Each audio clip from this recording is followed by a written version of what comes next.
Hello, everybody. Welcome to the latest episode of Games Up Podcast, brought to you by World Geekly News. My name is Cameron, and there is no Lewis this week as we had some differing time schedules, unfortunately, this week because I was busy covering Comic-Con for WGN.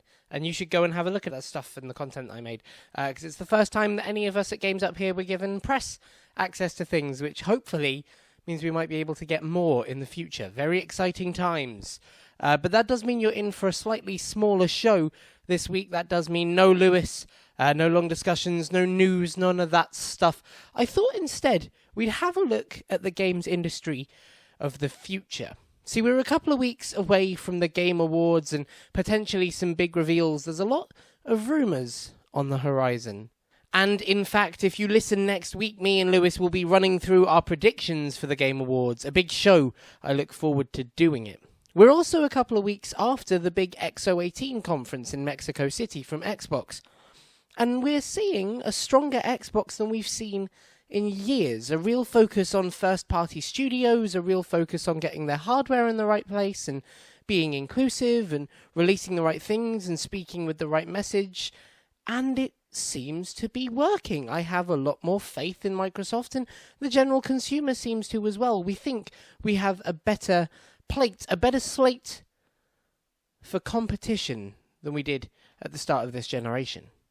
But we're also seeing a stronger Sony than we have in a long while. Their exclusive lineup looks incredible, and we already know that a bunch of the exclusives that we've seen will be going into next gen. We already know some of the software that's going to launch this hardware, and it looks fantastic. And we're also seeing a stronger Nintendo than we've seen in ages. Their console is beginning to seriously outpace Microsoft. Nobody would have believed that a few years ago. All three of the main hardware pillars in the games industry have suddenly come back stronger, which leads me to think that Microsoft might not quite be out of the weeds quite yet. So let's think into the future. What can Microsoft do aside from what they've been doing already to actually finally get to that point where they're considered competing?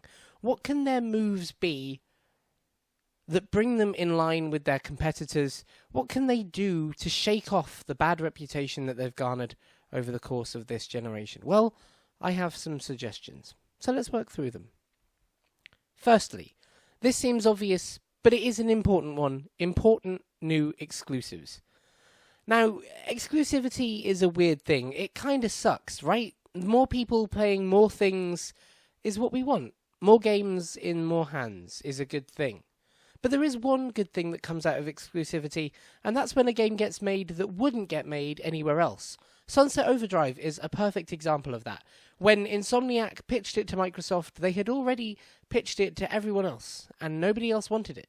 The only reason that we have Sunset Overdrive on consoles and, as of last week, on PC is because Microsoft picked it up and funded it when no one else would. In that case, exclusivity was a really healthy thing, and I think added really to the games industry that year. Well, I hope we see more of that kind of content going forward. The kind of thing that Microsoft bought these studios to make because of what they can do, rather than what everyone else can do.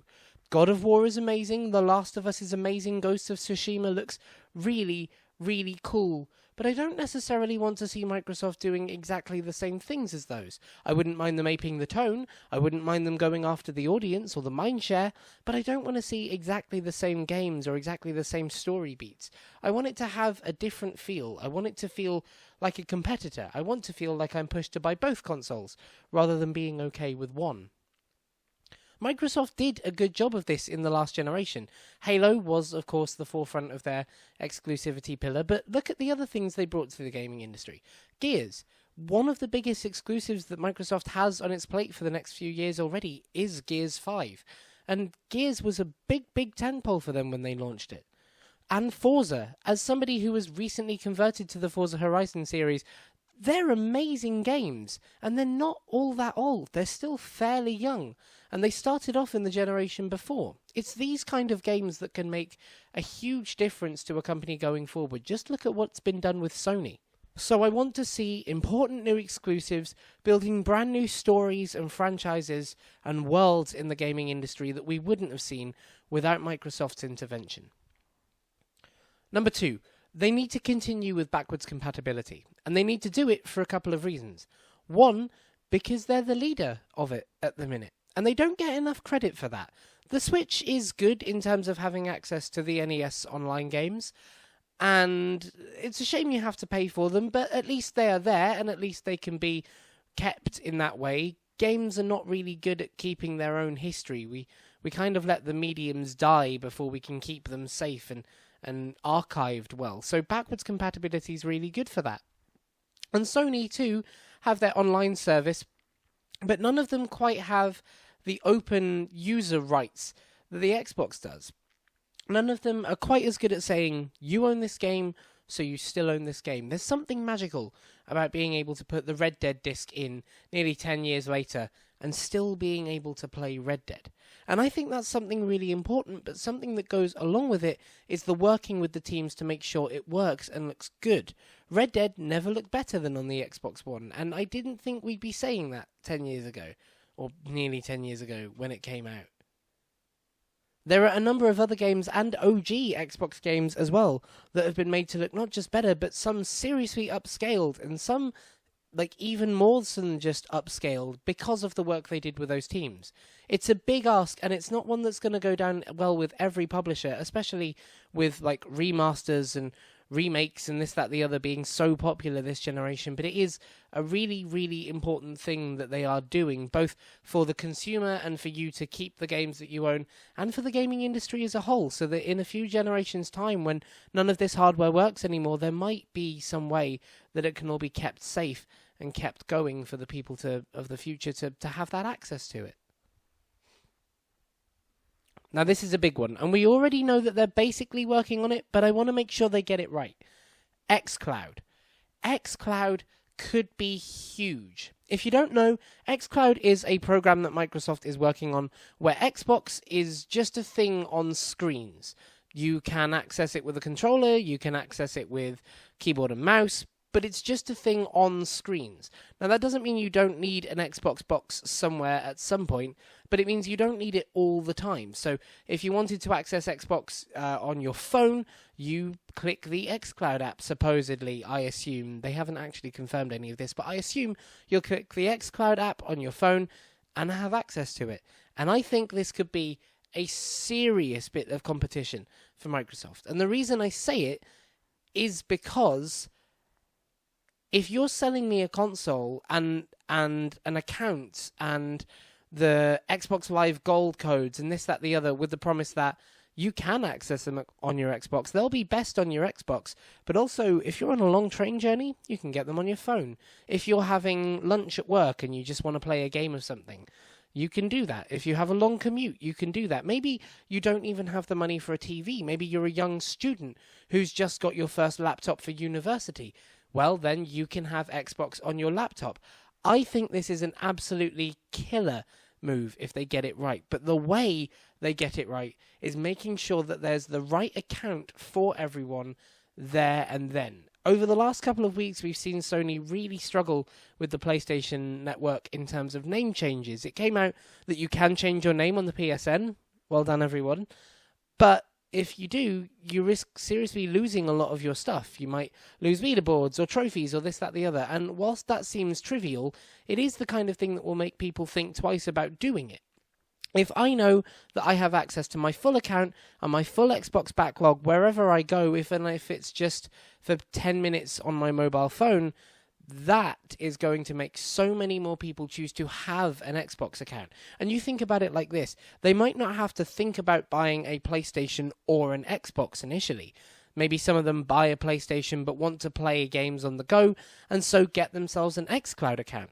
But isn't that more likely to make people purchase Xbox things in the future? If you want to play a game of Overwatch on a half-an-hour commute, well, you'll need a copy of Overwatch on xCloud. And if Overwatch runs best on the Xbox, whatever it will be, you're more likely to buy that console down the road. It's a really, really genius move if they get it right. So I hope they get it right. The next thing they need to do is make a bigger push for inclusivity. Now, they've done some amazing stuff over the last year. The Xbox Adaptive Controller is awesome. It seriously needs more respect and needs to be shouted about more, because what it's done and the way it's opening and putting a focus on gaming for people who have struggled to play games before is a wonderful, wonderful thing. And we need more of that kind of social initiative in the gaming industry.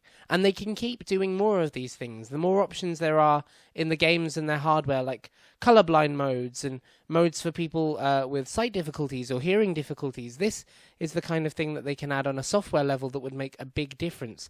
I would love to see a bundle of the Xbox, whatever it is, Xbox 2 or 3 or 720 or whatever it's called, that comes with the adaptive controller instead of a regular controller for the people who might want that as an alternative. Wouldn't it be great if they sold a bundle of a regular controller and an adaptive controller, so that people who are either siblings of people with disabilities or friends or carers or parents or just anyone can choose to play with that person and make that playing with that person much more easy to get into and much less of a barrier to entry. I'd like to see them show more hardware support to the Xbox Adaptive Controller. It would be awesome if it worked with fight sticks and just all the kind of peripherals that you get going into games these days. Although we've got less peripherals than we used to, but you know what I mean. This is the kind of thing I would love to see them do more of. I'd also like to see them push for more inclusivity in terms of indie developers and indie publishing. It's still unclear at this point, because they haven't spoken about it in years, but it kind of seems like it's there, whether they still have the Xbox Indie clause. Now, what that means is that there used to be this clause on Xbox One. There used to be this clause on Xbox where to publish an indie game, there had to be something exclusive about it for Microsoft. Now, it could be anything from a small piece of content to it's coming out for the first month on Xbox first and then going to PlayStation afterwards, or, you know, it comes with a skin pack or something. But it's still unclear whether they have this. And it would be really nice if they just came out and said, no, we don't. We're open to indies again. We're not going to let everyone publish, but we're much more open and welcoming to them. I think they're moving in this direction, bringing back the Summer of Arcade for this year. I think that's going to be a super, super exciting step in the right direction for indie publishing. But it would just be nice to see them be a little more openly, transparently inclusive in terms of indies. Because, I mean, ultimately, indies will be the big studios of the future, and they are already the big studios and auteurs of the current generation. So more inclusivity for gamers and more inclusivity for developers. That would be cool.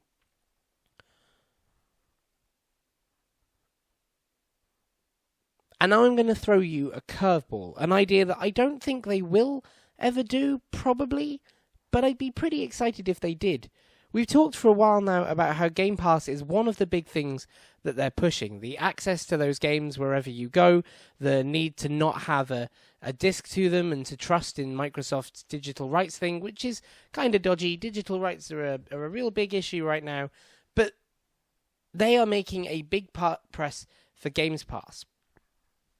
However, to get and use Game Pass, you need Xbox Live Gold. And Xbox Live Gold is really fairly ubiquitous to most of the stuff that the console and system does. And it may well be even more so in the future. Imagine if you need an Xbox Live Gold account to access xCloud. It makes a lot of sense. You're using their servers, so you'll probably have to pay for them to some regard. You're accessing content online, so there wouldn't be anything to stop you except software gates from accessing multiplayer and so on and so forth. It makes sense to me that that's the way it's going. It seems like Xbox are pushing more and more for people to be online accounts on their service as well as console users.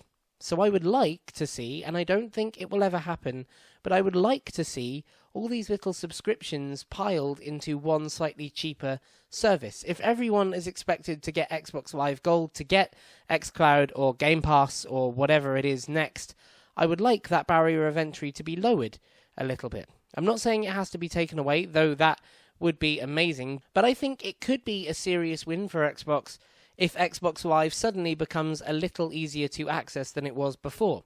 There was quite a big thing this generation when PlayStation changed their PSN from free to a thing you had to pay for to access multiplayer. And if Microsoft could do the reverse of this, it might gain some goodwill from consumers. You couple that with backwards compatibility, still being able to use the games they had before, xCloud being able to take those games anywhere, and Game Pass just instantly having access to hundreds of games, and you can see the goodwill quickly stacking up.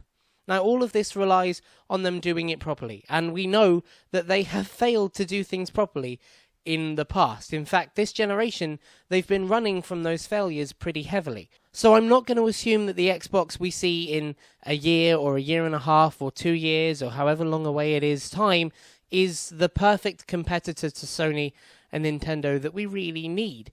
But I don't think they're as far away from it as we think they are, and they are laying the groundwork to do it properly. These are exciting times we have ahead of us, especially as we move into the next generation of consoles, and I look forward to sharing them with you and Lewis and everyone else here in the little Games Up community that we have. Thanks very much for listening to the show. Remember, you can catch us every week, 6:30 Monday, and much, much earlier that day on iTunes, so you can listen to it on your way to work or breakfast, or if you're an early riser, or sometimes it publishes before midnight, so then, I guess.